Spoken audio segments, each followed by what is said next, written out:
Good morning, inom tayo ng mainit na gatas. Mag-share ako sa inyo. Alam nyo ba, meron ditong bago sa Hong Kong. Hindi pa tapos ang kontrata, nakatatlong employer na siya. Nga pala, ang kontrata dito sa Hong Kong, ang isang kontrata ay 2 years.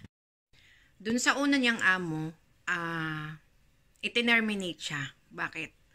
Galaw ka namang hindi siya pwedeng kumain. Kakain lang siya kapag nakauwi yung amo niya sa gabi at doon lang sila kakain. So, ang ginawa niya, gumawa siya ng sulat at sinabi niya sa amo niya ang about sa pagkain.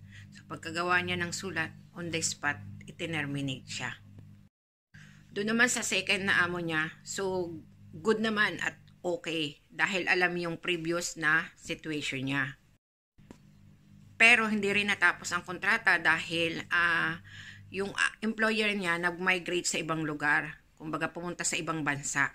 So, in a good reason naman. So, ang ginawa, tinulungan siyang humanap ng employer. Doon naman sa ikatlong employer niya, problema na naman ang pagkain. So, nangyayari, bawal siyang kumuha sa rep, kumakain lang din siya pag uuwi yung amo. At yung amo mismo ang nagluluto para sa pagkain nila. And then, hindi siya pinagdi-day-off. Pinagdi-day-off siya sa loob lang ng bahay. Bawal siyang lumabas. And then, hindi rin siya pwedeng kumain. Pero kapag kumain yung mga amo niya, siya ang pinaghuhugas ng pinagkainan. My God.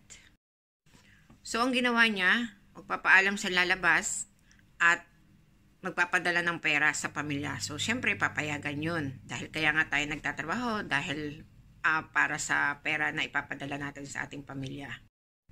Kapag ganun lumabas siya, bumibili siya ng pagkain, then ipinapasok niya patago sa loob ng bahay para sa pagkain niya. Lahat, alam ba, kape or ano, so binibili niya yon.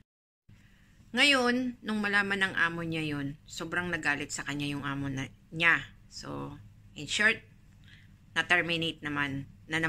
So, 3 amo na yon. At ito yung worst, hindi niya nakuha yung 1 month salary niya. Basta na lang daw siya dinala sa agency. Grabe Diyos ko.